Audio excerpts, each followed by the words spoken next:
Que el Señor les bendiga, hermanos. Amén. Vamos a empezar, hermanos, nuestra reunión cantando el himno número 46. Bendito Jehová.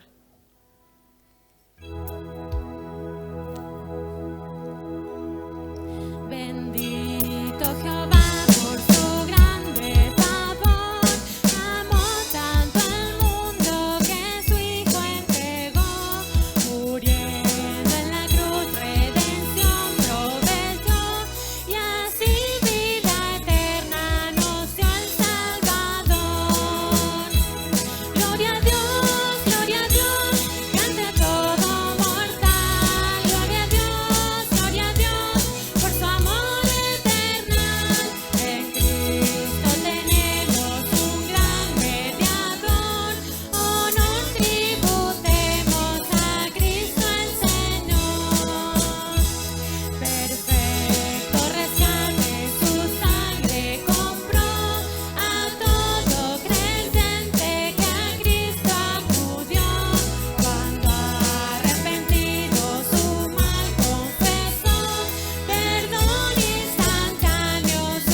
Vamos a seguir cantando este himno que dice Día de Victoria, el número 142.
Estamos esperando su venida.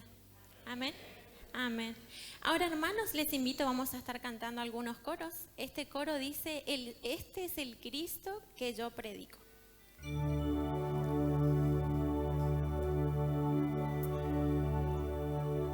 Este es el Cristo.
motivo que ese grande gozo, Cristo Jesús mora en mi ser.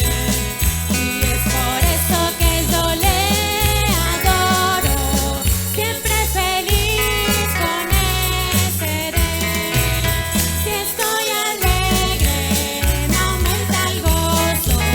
Si pruebas tengo, fuerzas me da.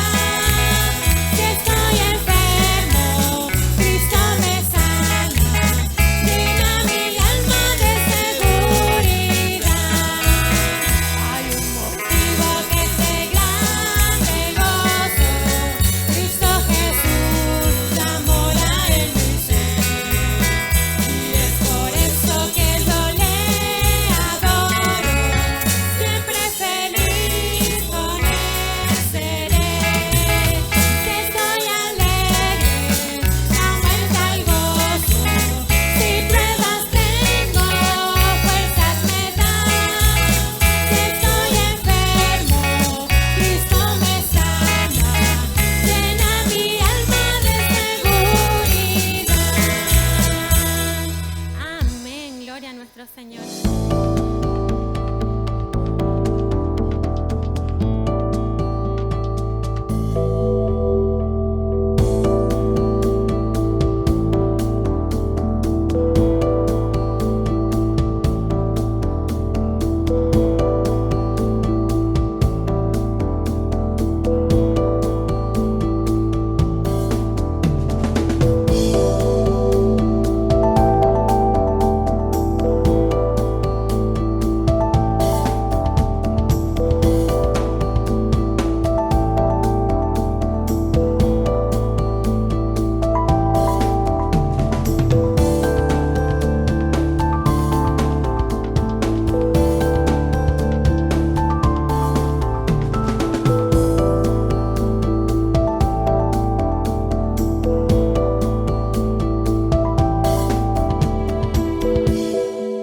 Buenas noches, hermanos, que nuestro Dios les siga bendiciendo ricamente a cada uno de ustedes. Damos gracias a Dios por su presencia y por la de ustedes, los que están por primera vez en este lugar. Le damos la bienvenida, que se sientan como en su casa, porque es la casa de nuestro Padre Celestial. Así que sean todos bienvenidos, tanto los que están aquí presentes como los que nos escuchan y nos ven. Que sean todos bienvenidos, que el Señor les bendiga ricamente. Vamos a compartir en esta noche en cuanto al Salmos 23. Lo que recién acabamos o terminamos de cantar. Salmos 23, el salmo más conocido de la Biblia, así como la historia del Hijo Pródigo es la historia más conocida, tanto por creyentes como no creyentes. El Salmos 23, este salmo es escrito por el rey David. Así que le invito a abrir sus Biblias. Salmos capítulo 23. Tiene 6 versículos, así que lo leemos todo y vamos viendo si nos alcanza el tiempo para considerar cada punto en esta oportunidad. Lo leo en el nombre poderoso y glorioso de nuestro Señor Jesucristo. El Señor es mi pastor, tengo todo lo que necesito. En verdes prados me deja descansar. Me conduce junto a arroyos tranquilos. Él renueva mis fuerzas, me guía por sendas correctas y así da honra a su nombre. Aun cuando yo pase por el valle más oscuro, no temeré, porque tú estás a mi lado, tu vara y tu cayado me protegen y me confortan. Me preparas un banquete en presencia de mis enemigos. Me honras ungiendo mi cabeza con aceite. Mi copa se desborda de bendiciones.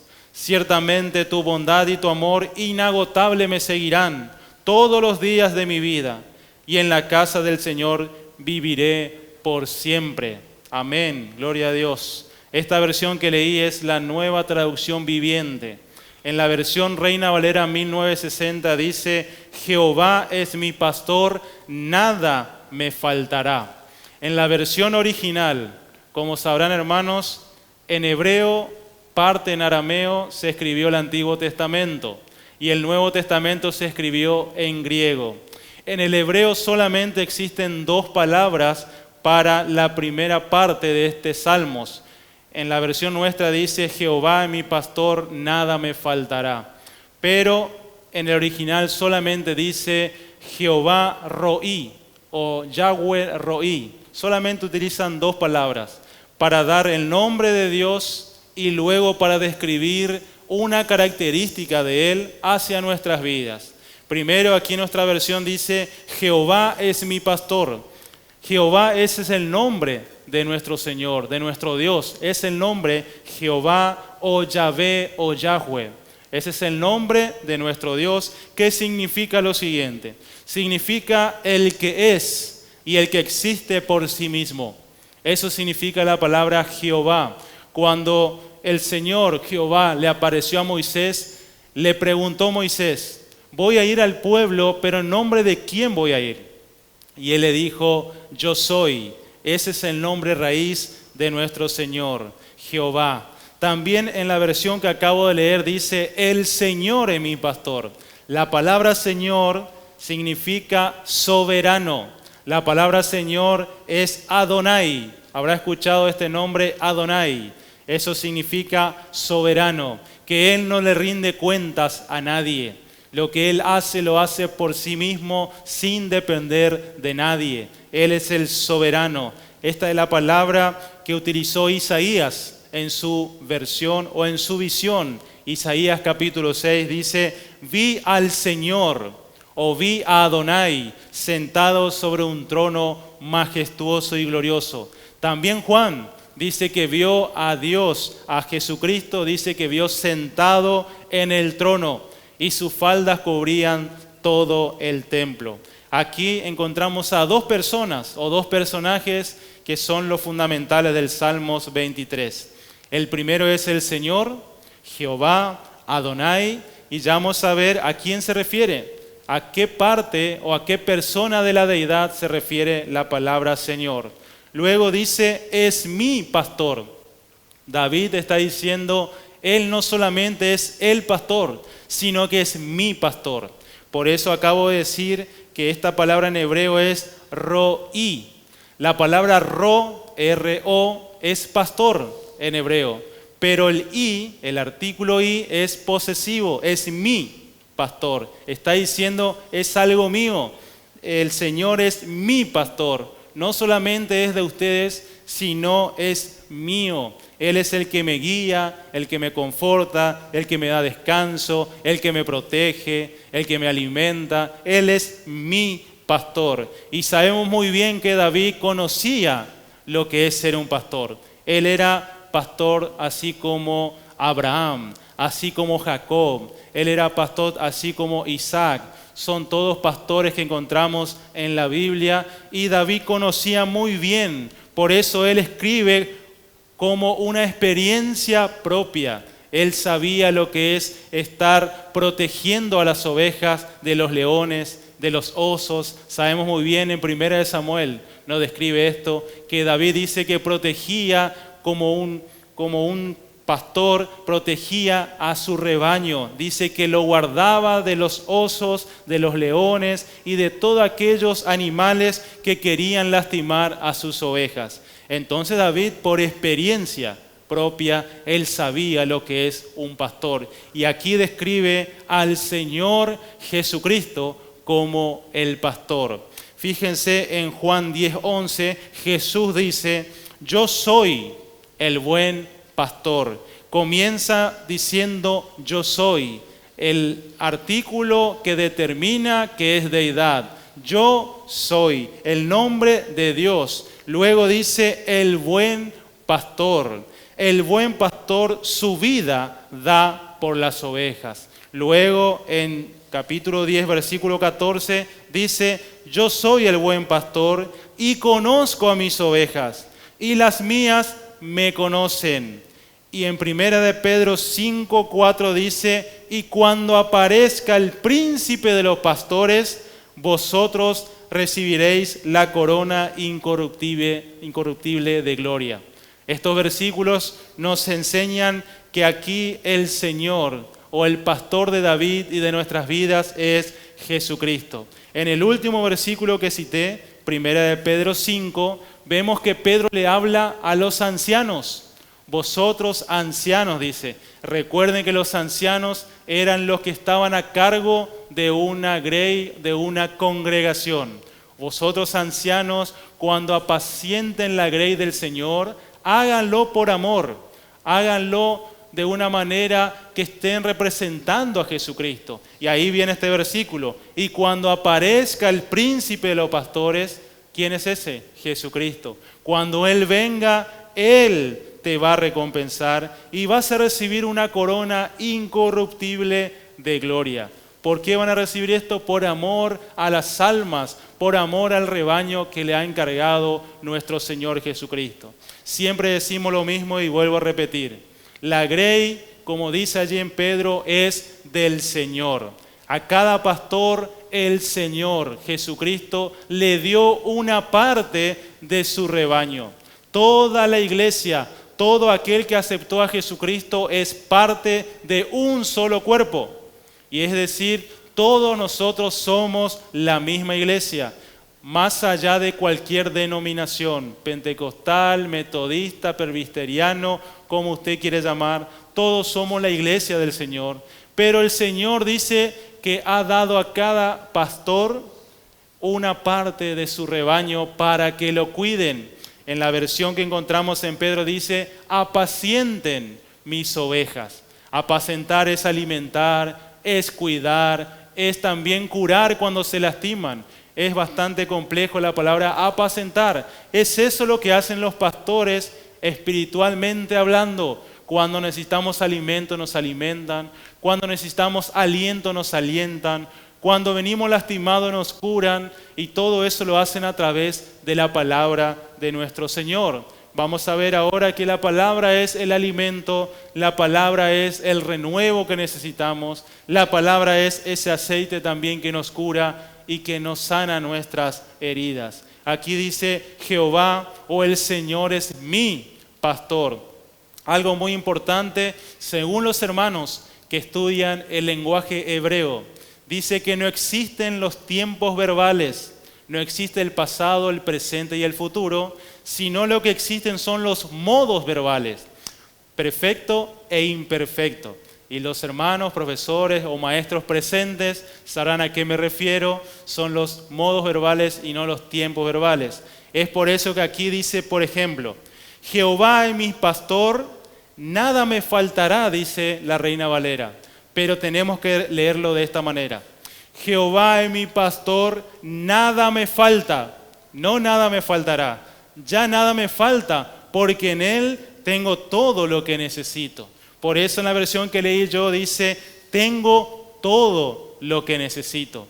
No solamente alimento, no solamente vestimenta, también tengo salud, también tengo trabajo, también tengo familia, tengo esposa. El Señor va a suplir conforme a sus riquezas en gloria todas tus necesidades, dice en Filipenses. Mi Dios pues suplirá todo, no dice algunas cosas, todo lo que os hace falta.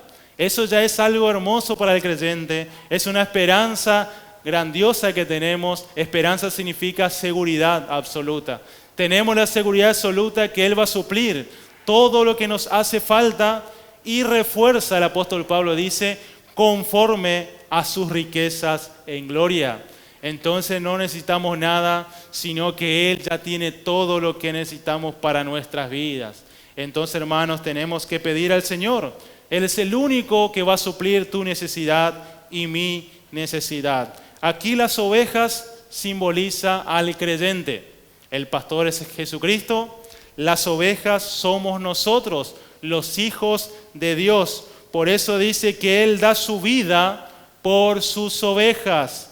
Las ovejas somos nosotros porque Él dio su vida por nosotros. Nadie le quitó la vida al Señor, porque los discípulos estaban afligidos diciendo, Señor, va a pasar esto, va a pasar aquello. Y Jesús le dice, nadie me quita la vida, sino que yo la doy y la vuelvo a tomar. El Señor dio su vida por nosotros, nadie le quitó la vida a Él. Es por eso que las ovejas representan al creyente. Algunas características traje aquí para que veamos ¿Por qué somos las ovejas? Y fíjense que en primer lugar dice que la oveja es un animal indefenso. La oveja es un animal indefenso. No tiene cuernos, no tiene garras, no tiene dientes afilados, no tiene nada en su cuerpo para defenderse. Y fíjense lo que dice el Señor en Efesios capítulo 6, versículo 10. Fortaleceos en el Señor y en el poder de su fuerza. Otra versión dice, tomen sus fuerzas del Señor, porque ustedes no tienen ninguna. Somos indefensos, no podemos por nuestros propios méritos y fuerzas hacer algo. Necesitamos de Dios. Él es el único que puede ayudarnos en momentos de peligro, en momentos de dificultades. Por eso dice que la oveja es un animal indefenso. No se puede proteger a sí mismo, necesita de un pastor. En segundo lugar, es un animal miedoso. Es un animal miedoso. Cualquier ruido que escucha le da temor. Así también éramos nosotros y aún en algunos ámbitos seguimos siendo. Cualquier movimiento, cualquier rumor que escuchamos, ya tenemos temor. Pero el Señor dice en su palabra que el perfecto amor echa fuera todo temor. Eso dice 1 Juan capítulo 4 versículo 18. También dice en su palabra en Romanos que el amor de Dios fue derramado en nuestros corazones por el Espíritu Santo que nos fue dado. Tiempo pasado, ya el Señor nos dio al Espíritu Santo y allí derramó el amor de Dios en nuestras vidas. Y por tener el amor de Dios en nuestras vidas, no tenemos temor. Uno de los principales temores del mundo es la muerte, el temor a la muerte. No saben qué le depara el futuro. ¿Qué sucederá si me muero hoy? No están seguros, pero el creyente sabe, como dice Pablo, si hoy estoy ausente en el cuerpo, estoy presente en el Señor. Esa es la seguridad y la esperanza que tiene todo hijo de Dios, que ya la vida eterna es una obra resuelta en la cruz del Calvario. La vida eterna no depende de ti, solamente depende del Señor. Si dependiera de ti, estoy seguro que no te vas a poder salvar ni tú ni yo, porque somos incapaces, somos indefensos, tenemos miedo. También aquí dice, somos tontos. La palabra tonto también es bíblico, o a veces somos simples, dice la Biblia. Somos simples. ¿Por qué? Porque no conocemos el peligro, no sabemos cómo evitarlo, más bien, cuando queremos huir del peligro, caemos en el peligro que estamos huyendo. Somos así también. La palabra describe al ser humano de la siguiente manera. Isaías 53, versículo 6.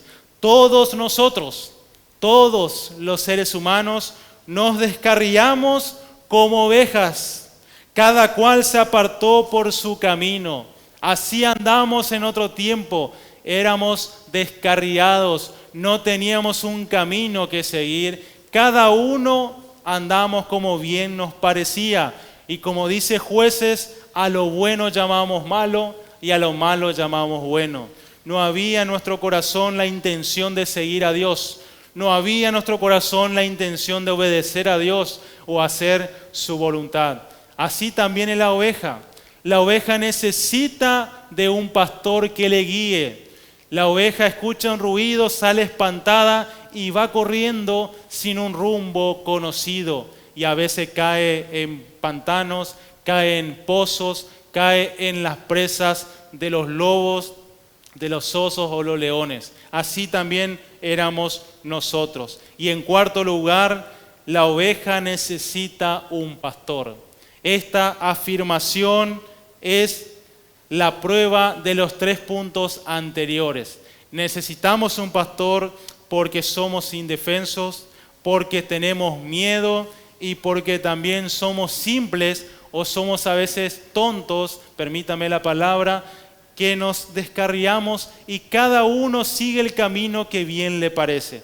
Dice allí en su palabra que el hombre a su parecer, sus caminos son derechos, pero a los ojos de Dios son torcidos.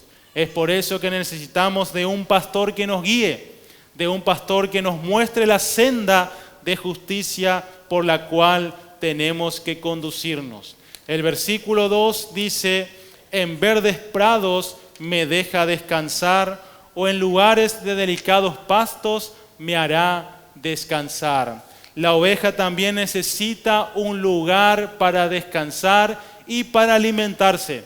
Sabemos que si la oveja come un pasto duro, un pasto que no es tierno, dice que se lastima la boca. Es tan sensible la oveja que no puede comer cualquier pasto. Así también somos nosotros. A veces nos alimentamos de cualquier cosa y salimos lastimados. Por eso el pastor tiene la función de alimentar a la oveja de la manera más saludablemente posible. Y eso es la sana doctrina. Pablo le dice a Tito: tú preocúpate por predicar la sana doctrina. No te preocupes porque allá se está predicando esto, allá se está predicando lo otro, sino tú esfuérzate en predicar la sana doctrina. Pero también como pastores, disculpe que me incluya como pastores tenemos que advertir a la oveja de los lobos que andan rondando. Por eso nosotros le decimos y le advertimos, sin dar nombre de congregación o de pastores, supuestos pastores, pero es nuestra función, hermanos. Muchos se ofenden y dicen: ya está de nuevo criticando.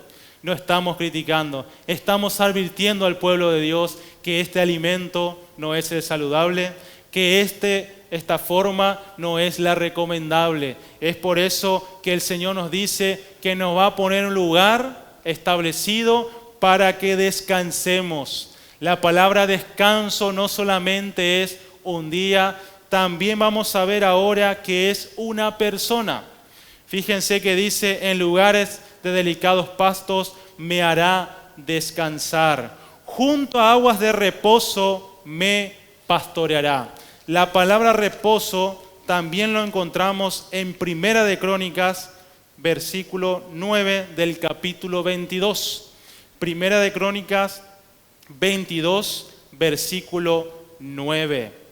Aquí encontramos nuevamente la palabra reposo, pero no refiriéndose a un lugar, sino a una persona. Fíjense que dice así su palabra: he aquí te nacerá un hijo, el cual será varón de paz, porque yo le daré paz de todos sus enemigos en derredor. Por tanto, su nombre será Salomón. Y yo daré paz y reposo, aquí aparece la palabra reposo, sobre Israel en sus días. Aquí el Señor está hablando y está diciendo que va a haber un hombre llamado Salomón que no va a dar paz a través de la guerra. Recuerden que David era un rey que iba a la guerra y había constantes guerras. Era un guerrero, pero Salomón era todo lo contrario. Dice que Salomón no utilizó la fuerza, sino su sabiduría para conducir al pueblo del Señor. Cuando él tuvo la oportunidad de pedir una cosa, le dijo: Señor, yo te pido la capacidad para guiar a este pueblo con sabiduría. Fíjense que aquí Salomón representa a Jesucristo, que Él es nuestro reposo, dice, y dará paz y reposo sobre Israel. Aquí ponga su nombre. Él va a dar reposo sobre tu vida en todos tus días. Él es el reposo de nuestras vidas. Fíjense que Salomón, por ejemplo, escribió Proverbios. El libro de la sabiduría fue escrito por Salomón. Algunos hermanos dicen que aproximadamente escribió 1000 proverbios, pero vemos que en nuestra Biblia figuran solamente algunos. Luego también escribió Eclesiastés, el libro también que nos habla de la sabiduría para conducirnos en este mundo. Era un hombre sabio, era un hombre que daba paz y reposo, pero no a través de la fuerza, sino a través de su sabiduría. Aquí vemos que el Señor no solamente dice, no es con espada ni con ejército, sino con mi Santo Espíritu. El Señor a través de su Santo Espíritu te va a dar reposo a tu vida. Luego vemos que sigue el Salmos 23. Confortará mi alma, dice aquí. Pero antes de ver eso, disculpe, me estoy adelantando. Dice, reposo, luego me guiará. Confortará mi alma, me guiará por sendas de justicia, por amor de su nombre. Vamos a ver en primer lugar la palabra guiar y luego vamos a la palabra confortar. Está al revés aquí en mi bosquejo. En la Biblia dice primero me confortará y luego dice me guiará. Pero vamos a ver guiar en primer lugar. ¿Por qué Él es nuestro pastor? Porque nos guía. Se puede guiar de dos maneras. Se puede guiar colectivamente y se puede guiar individualmente. Colectivamente encontramos en Éxodo 15, versículo 13. Éxodo 15, versículo 13. Aquí encontramos al Señor guiando a su pueblo. Éxodo 15, versículo 13. Aquí dice condujiste, no dice guiaste, dice condujiste en tu misericordia a este pueblo que redimiste. Lo llevaste con tu poder a tu santa morada. Aquí vemos a Dios, al Señor, Adonai, Jehová de los ejércitos, guiando a su pueblo, dice, con misericordia al pueblo que tú compraste o rescataste. A este pueblo que tú rescataste, Señor, tú lo guiaste con misericordia. Lo llevaste con tu poder a tu santa morada. Aquí el Señor guiando a todo su pueblo para su santa morada. En otras palabras, el Señor nos guía para estar en su presencia. Él siempre anheló y su deseo es que estemos constantemente en su presencia. La comunión entre nuestro Padre y nosotros, el papá y los hijos. Ustedes como padres naturales desean tener a sus hijos con ustedes. Creo yo que ese es el deseo de todos nosotros. Pero aquí el Señor también se presenta como aquel que necesita o anhela tener comunión con su pueblo. Y la parte individual lo encontramos en Segunda de Crónicas. Segunda de Crónicas, versículo 15, capítulo 28. Segunda de Crónicas 28, 15. Aquí vemos que después de una guerra, después de un conflicto bélico, encontramos que hubo un trato especial. Fíjense, Segunda de Crónicas 28, 15. Y se levantaron los varones nombrados y tomaron a los cautivos o a los esclavos y del despojo vistieron a los que de ellos estaban desnudos. Los vistieron, los calzaron y les dieron de comer y de beber. Los ungieron y condujeron en asnos a todos los débiles y los llevaron hasta Jericó, ciudad de las palmeras, cerca de sus hermanos, y ellos volvieron a Samaria. Aquí encontramos a este grupo de personas que tuvieron un trato especial con cada cautivo o esclavo. Los vistieron, los dieron de comer, los calzaron, los ungieron y aún los condujeron hasta Jericó. Así hizo el Señor con nuestras vidas. Cuando vinimos a sus pies dice, venid a mí, Mateo 11, 28. Venid a mí lo que estáis cargados y trabajados, que yo os haré descansar. Teníamos algo que entregar al Señor y eran nuestras cargas, nuestras necesidades y nuestras angustias. Y el Señor nos dio de comer, nos alimentó, nos vistió, nos ungió y aún nos sigue guiando hasta su eterna morada. Es eso lo que hace el Señor con su pueblo y también con cada uno de nosotros. Él nos guía colectivamente e individualmente. Aquí la palabra confortar, versículo 3 del Salmos 23. Salmos 23, versículo 3. Comienza diciendo, confortará mi alma. La palabra confortar encontré, voy a nombrar algunos, 1, 2, 3, 4, 5 significados o 5 aplicaciones. No vamos a ver todo, pero le voy a nombrar los versículos y si quiere anotar, por favor, anote. La palabra confortar es muy amplio, tiene muchos significados o aplicaciones. Pero aquí nos dice que Él va a renovar mis fuerzas, dice otra versión. La palabra alma es vida. Eso significa en el hebreo la palabra alma, significa vida. También la palabra alma significa mente, significa corazón. Él va a renovar mi mente, va a renovar mi corazón, va a renovar mi vida y me va a dar una nueva voluntad. Es esa la traducción de la palabra alma. Confortará. En primer lugar significa volver a colocar en su lugar. Eso significa confortará mi alma. Génesis 29:3 dice así, y juntaban allí todos los rebaños y revolvían la piedra de la boca del pozo y abrevaban las ovejas y volvían la piedra sobre la boca del pozo a su lugar. Parece que no tiene aplicación lo que estoy diciendo, pero lea la última parte, Génesis 29:3. Y volvían la piedra sobre la boca del pozo en su lugar. Por eso la aplicación de confortará es volver a colocar en su lugar. Eso significa la palabra confortar. Nosotros estamos en un lugar de privilegio en el huerto del Edén.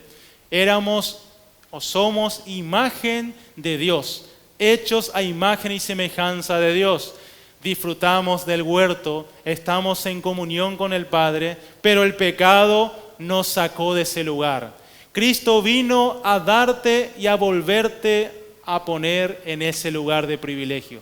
Solamente Cristo es aquel que te vuelve a colocar en el lugar que tú estabas. Ese lugar de privilegio de ser hijo de Dios, de estar en comunión con tu Padre Celestial. Todos tenemos la oportunidad. Dice Juan capítulo 1, versículo 12, dice que a todos los que le recibieron, esa es la condición, todos los que recibieron y creyeron en su nombre, les dio el privilegio de ser hechos hijos de Dios. Todos tienen la oportunidad, solamente tienen que poner su fe en Cristo nuestro Señor. Aquí en primer lugar nos habla de volver a colocar en su lugar. También nos habla de recuperar personas, de recuperar bienes y recuperar la dignidad. Esta es la segunda aplicación. Recuperar personas, recuperar bienes y recuperar la dignidad. Eso puede anotarlo, Génesis 14:16. Y recobró todos los bienes y también a Lot su pariente y sus bienes y a las mujeres y demás gente. Aquí hablando Abraham. Abraham dice que recobró todos sus bienes, luego dice que también a Lot, que era su sobrino, también sus bienes y a las mujeres y demás gente. Dice que él recuperó todo lo que le habían quitado. Eso es lo que hace también el Señor. Te da lo que te han quitado. El enemigo te quita porque él no quiere verte feliz. Pero el Señor dice que te va a reconfortar, te va a confortar o te va a devolver y vas a recuperar tus bienes, vas a recuperar la dignidad que perdiste. El enemigo quiere tenerte allí en el piso con tu dignidad por lo bajo, pero el Señor te quiere recuperar, quiere darte de vuelta la dignidad que te mereces y también recuperar los bienes que te ha quitado el enemigo. Eso vemos en Job. Dice que él perdió todos sus bienes, toda su familia, todos sus criados. Pero en el último capítulo recuperó el doble de lo que él había perdido. Esa es la promesa de nuestro Dios. Pero ¿dónde estaba la victoria? En que Job dice que no se quejó. Él dice que no murmuró. Él dice que solamente alabó y esperó en el Señor. Aunque Él me matare, en Él esperaré. Esa es la fe que hemos visto en una oportunidad. La fe de un vencedor total. La fe que se apoya con el fin de no caerse. La fe que está allí gimiendo y lastimándose quizás, pero Él espera en el Señor. Eso va a ser el Señor en tu vida. Te va a devolver el doble de lo que te han quitado. Y vemos, por ejemplo, que Él dice que tuvo 7 hijos, si no me equivoco, y luego recuperó y el Señor le dio 7 hijos. Y ahí dicen, pero fíjense hermanos, que allí no tuvo doble, no hubo doble hijos, no hubo 14, sino 7. Pero sabemos que Él no perdió a sus hijos. Los hijos estaban en la presencia del Señor. Él no perdió, sino que el Señor lo llevó a su presencia. Es por eso que Él tuvo también el doble de hijos. Otra aplicación es la siguiente: restituir lo perdido. Esa es otra aplicación. Génesis 43, 12. Y tomad en vuestras manos doble cantidad de dinero, y llevad en vuestra mano el dinero vuelto en las bocas de vuestros costales. Quizá fue equivocación. Aquí, ¿qué pasó, hermanos? No sé si la palabra, han tomado sin querer algo que no le pertenecía. Entonces le dice, tomen el doble de lo que ustedes tomaron por equivocación y lleven y devuelvan. Eso es la aplicación de la palabra confortar, restituir lo perdido. El Señor nos va a restituir el doble de lo que hemos perdido. Otra aplicación es recuperar tu posición. Y esto encontramos en Génesis 40:13. Génesis 40:13. Recuperar tu posición. Al cabo de 3 días levantará Faraón tu cabeza y te restituirá a tu puesto y darás la copa a Faraón en su mano como solías hacerlo cuando eras copero. Aquí este hombre dice que perdió esta autoridad o esta posición que tenía, pero aquí dice, al cabo de 3 días Faraón te devolverá. ¿Qué pasó 3 días? ¿Qué nos llama la atención 3 días? La resurrección de Jesucristo. ¿Faraón quién es? Representa al enemigo. Al cabo de 3 días, luego que Cristo murió, Él va a resucitar y el Señor te va a devolver en tu posición. Es eso lo que dice aquí ya en Génesis. Nos está enseñando esto. Fíjense que el Señor ya nos estaba revelando que el Señor Jesucristo nos iba a devolver la posición que gozamos antes. Y la última aplicación, eso sí, si lo quieren buscar, busquemos juntos, Salmos 35:17. Salmos 35:17. Salmos 35:17, esta aplicación es salvar a una persona de la muerte. Eso significa aquí la palabra confortar, salvar a una persona de la muerte. Dice así, Señor, ¿hasta cuándo verás esto? Rescata mi alma o conforta mi alma de sus destrucciones, mi vida de los leones. Rescata mi vida de sus destrucciones, mi vida de los leones. Aquí vemos a una persona pidiendo o clamando por su vida. Es eso lo que hicimos cuando vinimos a los pies de Jesucristo. Clamamos y rogamos que el Señor tenga misericordia de nuestras vidas. Por eso la palabra confortar tiene todas estas aplicaciones. Volver a colocar en su lugar, recuperar personas, bienes o dignidad, restituir lo perdido, recuperar tu posición y también salvar a una persona de la muerte. Todo esto hizo el Señor, por eso Él es mi pastor y por eso nada me falta. Luego la aplicación, y con esto terminamos, siguen 2 versículos más, pero vamos a terminar en el versículo 4. Versículo 4 nos dice lo siguiente, Salmos 23, versículo 4. Aunque ande en valle de sombra de muerte, no temeré mal alguno, porque tú estás conmigo. Tu vara y tu cayado me infunden aliento. Recuerden, no es pasado ni futuro, es presente. Él está conmigo, Él me infunde aliento, Él me guía, Él me conforta, Él me protege. Así es la aplicación.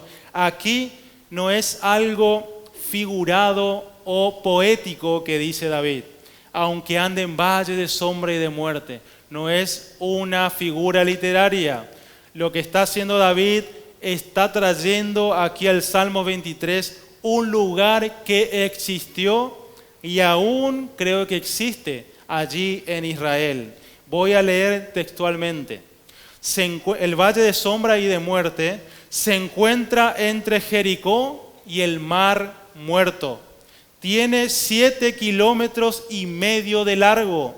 Su altura aproximada es de 500 metros. Y de ancho aproximadamente tiene entre 2 y 3 metros.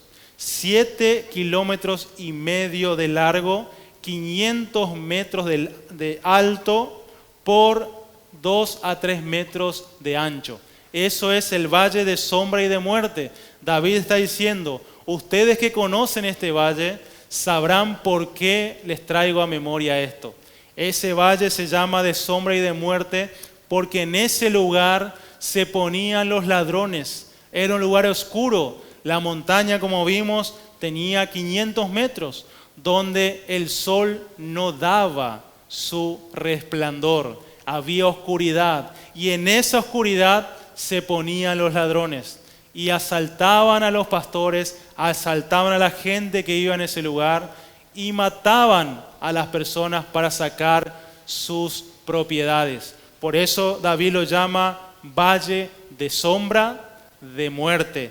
También se llama así porque las ovejas corrían peligro, tenían hendiduras y tenían barrancos. Y la oveja dice que una vez que entraba, no podía darse vuelta porque era tan angosto este lugar que ella dice que solamente iba para adelante. ¿Qué hacía el pastor? Fíjense que dice, tu vara y tu cayado me protegen y me confortan. ¿Qué hacía el pastor? Con su vara dice que alertaba. Aquí hay un pozo, aquí tienes que saltar, aquí tienes que detenerte. Eso nos habla de la palabra del Señor. La palabra nos advierte. La palabra nos dice, aquí hay un peligro, tienes que ir por este lado. La palabra nos exhorta, la palabra nos consuela, la palabra nos edifica. Ella es la vara de nuestro pastor Jesucristo. Fíjense otra cosa muy importante. Dice que ellos tenían que ir de noche o muy amanecido. ¿Por qué? Porque era un lugar de mucho calor. Era un lugar que hacía mucho calor. Por eso corría grandes peligros en ir a este valle de sombra y de muerte. Pero el Señor dice, Él está para protegernos y Él está para guiarnos y confortarnos. El cayado utilizaba el pastor para cuando caía la oveja en ese precipicio, lo sacaba. Eso nos habla del Espíritu Santo. El Espíritu Santo es el cayado que hoy los pastores y nuestro pastor de los pastores utiliza para sacarnos de todo pozo que a veces estamos. Pacientemente esperé a Jehová, Él oyó mi clamor y me sacó del pozo de la desesperación. Puso mis pies sobre peña y dio un cántico nuevo en mi boca. Eso dice el Salmos 40. Eso es lo que hace, hizo y seguirá siendo el Señor en nuestras vidas. Así que, hermanos, tenemos un pastor, por eso nada nos falta. Que nuestro Dios bendiga su palabra. Amén.